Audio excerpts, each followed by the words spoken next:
everyone, and welcome to Moody Storytime. If this is your first Moody Storytime, let me introduce us. I am Jen, and this is Moody. And Moody is a buddy to help with those big feelings when you need to just get them out. And how does Moody do that? Well, they are a pull-apart monster. You can rip off their head and throw it across the room. You can pull off their arms and legs and bang them against the furniture.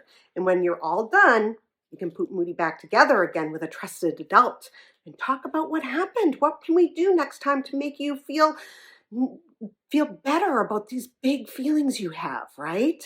So that's who we are. Today, we are reading How to Build a Hug, Temple Grandin and her amazing squeeze machine. Temple Grandin is a wonderful woman with autism.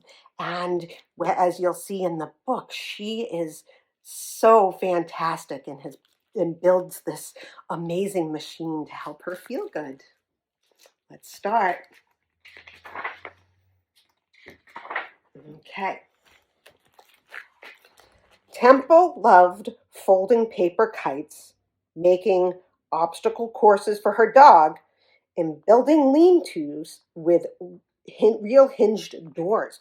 Look, the door opens. Those are hinges. The door opens. Very cool. Temple did not like scratchy socks, whistling tea kettles, bright lights, or smelly perfumes. See, all of those things did not feel good to her. And Temple really didn't like hugs. Yeah, sometimes we just don't like them. When other kids looked sad, lonely, or scared, Temple could see that hugs cheered them up. If people were grateful or really happy, they passed out hugs like cookies. And holding your arms out wide usually meant you wanted a great big hug. Temple wanted to be held too, but to her, hugs felt like being stuffed inside the scratchiest sock in the world. If anyone tried to give her a hug, she kicked and screamed and pulled away. She did not like hugs. There we go. At school, Temple wasn't like the other kids.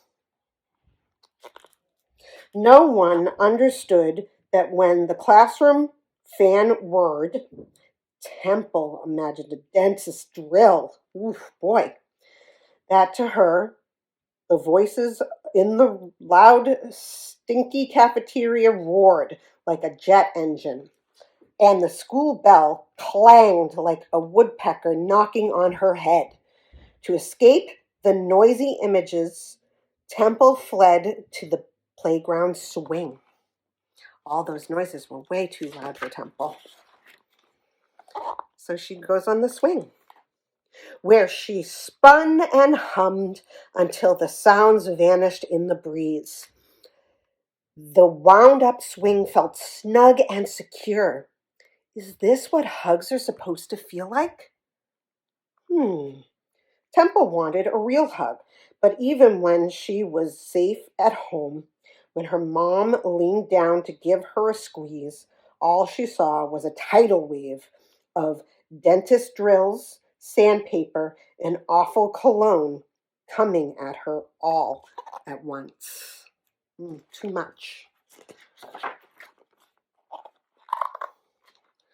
Sometimes when Temple was having a really bad day, she crawled under the sofa cushions and asked her little sister to hop on top. The smoosh of the heavy pillows felt cozy. Maybe that's how hugs worked. Oh, there's her sister jumping on top. It made Temple feel like there was a lot of pressure on top of her. She felt smooshed. Year after year, Temple filed away images of every hug she came across. The firefighter coming to the rescue with a ladder and a hug when her neighbor's cat got stuck in a tree. The teary-eyed couple at the train station embracing as the whistle blew. Oh, maybe they were leaving each other. Her little sister wrapping her arms around their mom, just because. And once when Temple was in her front yard building a maze for her pet mouse, she heard a baby wailing like a fire engine and looked up to see a mom swaddling her fussy child in a blanket. As the mom swayed back and forth, the cranky baby instantly hushed. How do hugs do that? When she got older, Temple attended a special boarding school that gave kids like her a chance to grow. Temple made friends, excelled in art and science, won ribbons for her excellent horseback riding, and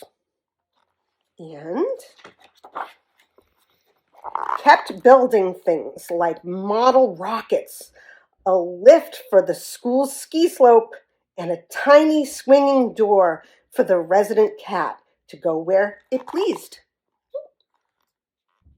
Around her, Temple saw families hug goodbye in September and hug hello in June. Temple missed her mom too, but she just couldn't express her feelings the same way. Would she ever get a hug?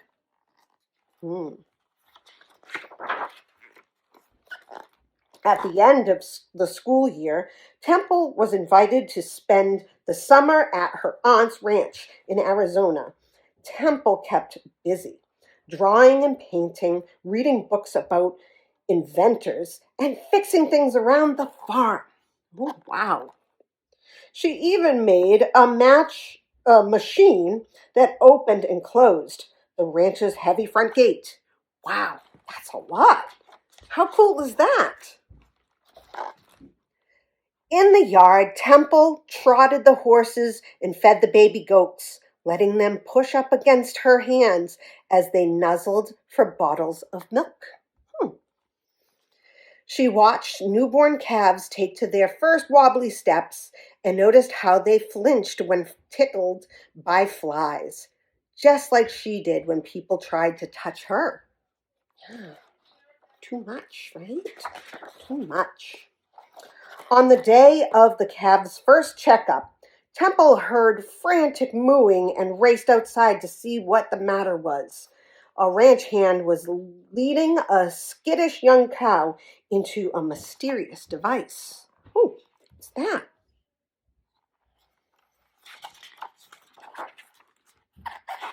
Her aunt explained that the squeeze chute helped cows stay calm during vet exams, so it held them in place. Temple watched as the men pressed a lever, releasing sides that cradled the animal in a snug embrace. Almost immediately, the nervous calf stopped its lowing and stood perfectly still. Ooh. And suddenly, Temple had an idea. Ooh, what could that be?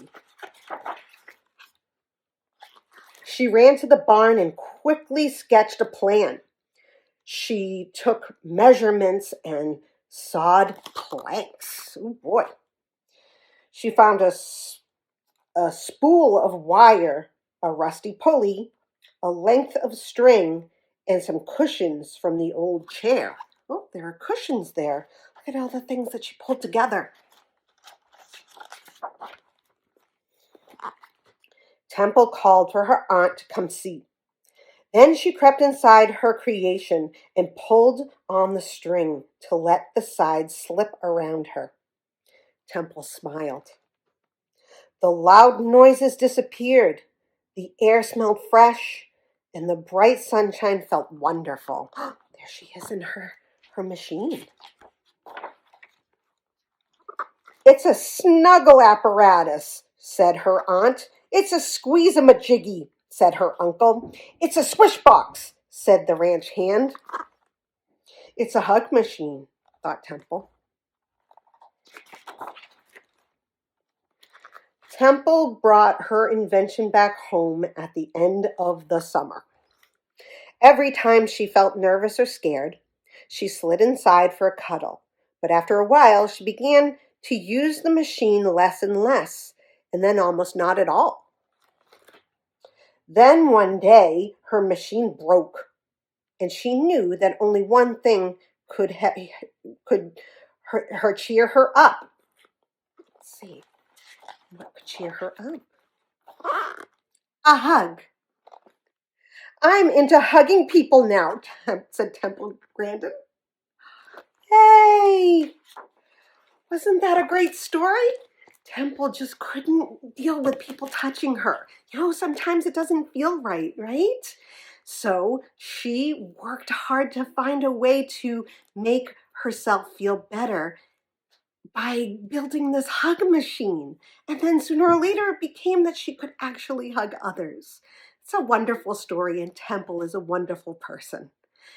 I hope you enjoyed the story. Have a great day.